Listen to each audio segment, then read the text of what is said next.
politique moom gestion frustration la sunu démocratie dafa fësal boppam ci jamono ji ndax soo xoolee acteurs politiques yi sur toutes les bases politiques nationales ñu ngi jóg di wane seen ambition di fësal seen bopp mais ñu di ko def pour l'essentiel ci jàmm ak ku nekk di wane sa yéene suñu demee nag ci suñu coalition ba ñu tànn ba pare nañu jiital nag li nga xam ne nag ca dëgg-dëgg moo tax ñu engagé wu politique mooy améliorer les conditions de vie de nos compatriotes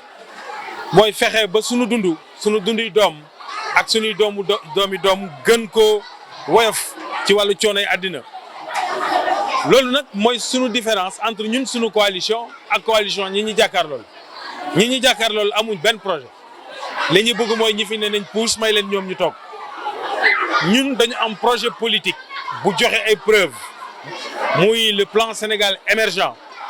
ay hommes politiques yu mucc ayib am expérience ngank coalition bi làq seen ambition bopp jiital ambition réew mi moo tax li muy jafe-jafe pour le moment yéen a ngi dégg les responsables politiques de Benno kenn waxul ne damay génn waaye ñi ñu jàkkaar lool gis ngeen ne ñi ngi tasaaroo ndax dara dajalewu leen ndax li leen dajale yëpp leen rek la mooy le pouvoir ak buux ñi fi nekk jël seen place loolu nag dafa yomb moo tax ñu ngi invité nos compatriotes à une mobilisation citoyenne projet contre projet collectivité par collectivité nous faisons confiance aux équipes qui vont être mises en ligne partout à travers le Sénégal et nous savons qu'au soir de 23 juin comme par le passé les Sénégalais sauront faire la part des choses entre la bonne graine et l'ivraie loolu lañ xalaat.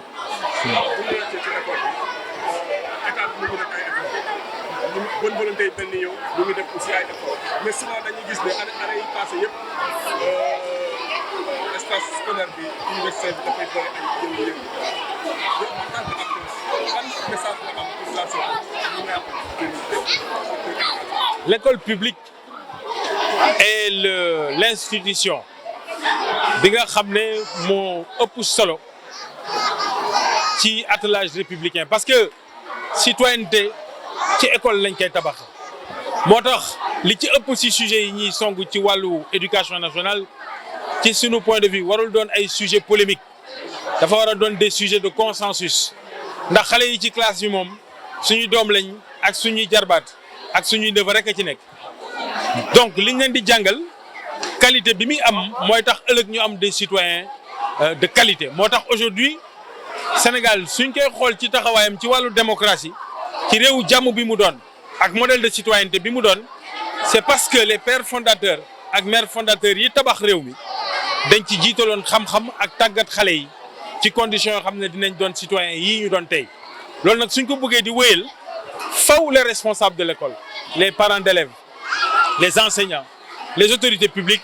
continuer di am culture de dialogue et surtout ñu daje sur le consensus nag ak dialogue ak concertation dafa bokk ci li nga xam ne mooy mode de gouvernance majorité Benno Bokk Yaakaar ak le président de la République ci loolu lañ invité nit ñi aussi autour de l'école publique parce que suñu waxtaanee ci école suñu waxtaanee sur l'exploitation future des ressources naturelles suñu waxtaanee sur l'enseignement supérieur rek waay sur l'essentiel mun nañ cee dégloo parce que c'est pour l'intérêt général loolu la am loo xam ne mun naa ci tontu ci wàllu woowee mais xam nañ ne petit à petit cette culture là dina installé wu suñu réew ndax Sénégal benn bopp la kenn mënu ko xar ñaar